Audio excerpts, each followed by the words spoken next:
A villager. In the Nether. Sleeping in a bed. No explosion. No fire. Nothing. That is not a mod. That is vanilla Minecraft. You already know what happens when you try to sleep in the Nether. The bed explodes. Power level 5. That is stronger than TNT, which only hits a 4. It sets fire to everything around it, and you get the death message that says you were killed by intentional game design. But villagers? They just sleep. Completely safe. Same bed. Same Nether. Different rules. So why does the game treat you and a villager completely differently? And what else are beds hiding that you have never been told? That is exactly what this video is about. Welcome to BLOX. Today we are going deep on bed mechanics in Minecraft Survival for 2026. This is not a basic tips video. We are covering the villager Nether sleep glitch, how to kick a villager out of its own bed mid-sleep, how to use bed explosions as an actual weapon, baby villager bed physics, and when a bed flat out refuses to let you sleep in it. Every single fact in this video is pulled straight from the official Minecraft wiki. No guesses, no myths, just real mechanics that change how you play. Okay, let us start with the big one. Villagers can sleep in any dimension without the bed exploding. Any dimension. The Nether. The End. Custom dimensions. It does not matter. The explosion only triggers when a player tries to sleep in those places. The game literally has two separate rules for players and villagers when it comes to bed sleeping across dimensions. For players, the rule is clear. Sleeping in a bed outside the overworld causes an explosion centered on the head part of the bed. Power 5. That is bigger than a TNT blast at power 4. Only a charged creeper or an end crystal hits harder at power 6. The fire spreads. You die. The death message reads, that player was killed by intentional game design. That message is not a joke, by the way. It is actually what displays on screen. The developers coded that in on purpose. But for villagers, none of that happens. They can attempt to sleep at night in the Nether, and the bed just works. No boom. No fire. No problem. Why does this matter for survival? If you are building a trading hall inside a Nether fortress or a Nether base, you can assign villagers beds in there, and they will actually try to use them. Their AI still attempts to sleep at night. If they cannot claim a bed, they stay indoors near one until morning. So the mechanic still functions. Your Nether trading setup can include beds, and the villagers will interact with them safely. You just cannot sleep there yourself. That asymmetry in the rules is something almost no survival player thinks about when designing a Nether base.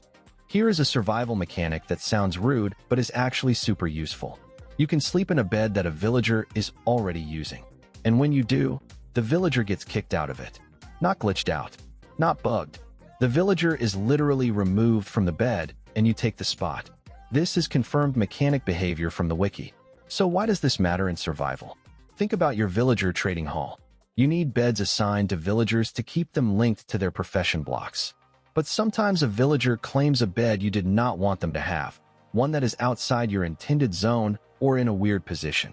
Knowing you can physically displace them by sleeping there gives you a layer of control over bed assignment you might not have known existed. It also means in a pinch, if you are in a village at night and all the beds look occupied, you can just walk up and take one. The villager loses the spot, and you get to set your spawn point and skip to daytime. This is especially valuable in early survival when you desperately need to reset your spawn before heading somewhere dangerous. You do not need to find an empty bed.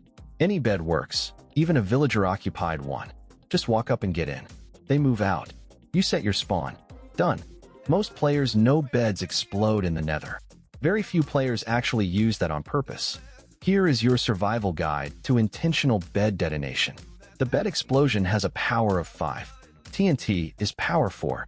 That means a bed detonates with more force than a standard TNT block.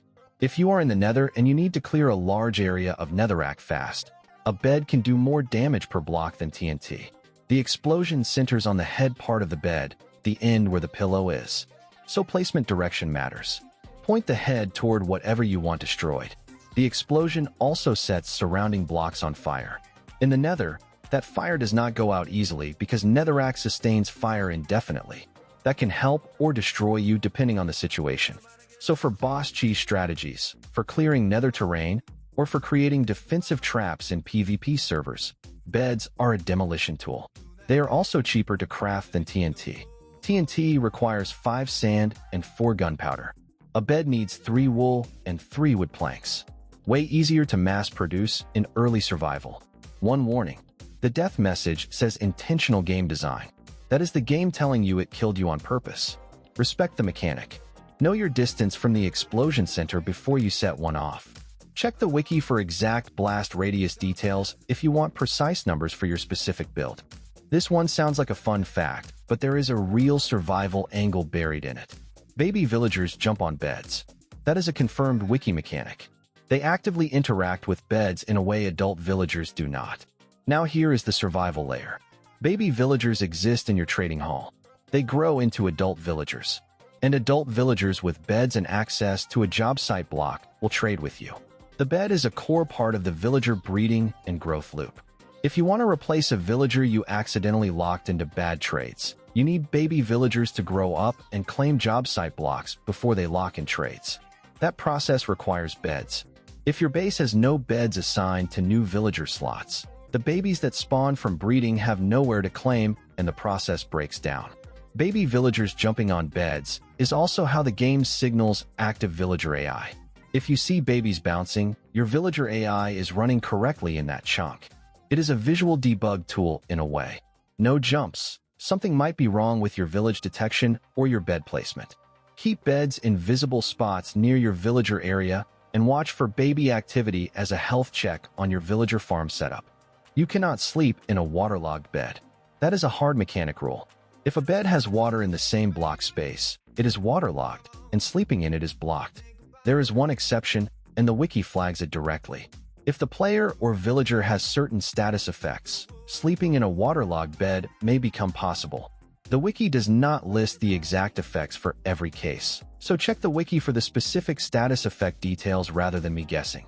But the survival takeaway here is clear. If you are building an underwater base in survival and you want to set your spawn point, you cannot just drop a bed in your submerged room and sleep in it. You need to create a dry air pocket space for the bed block. No water in that block. Otherwise, the game blocks the sleep interaction entirely.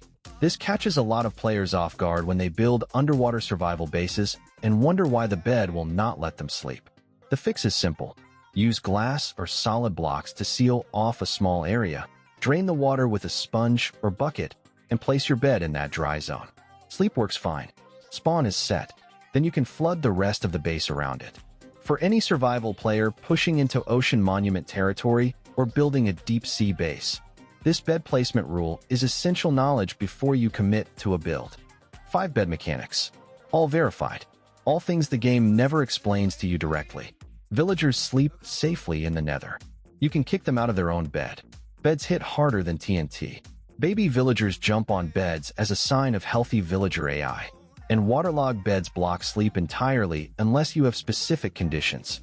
If this video saved your survival world or just blew your mind a little, drop a like and subscribe to BLOX today for daily Minecraft tips in 2026.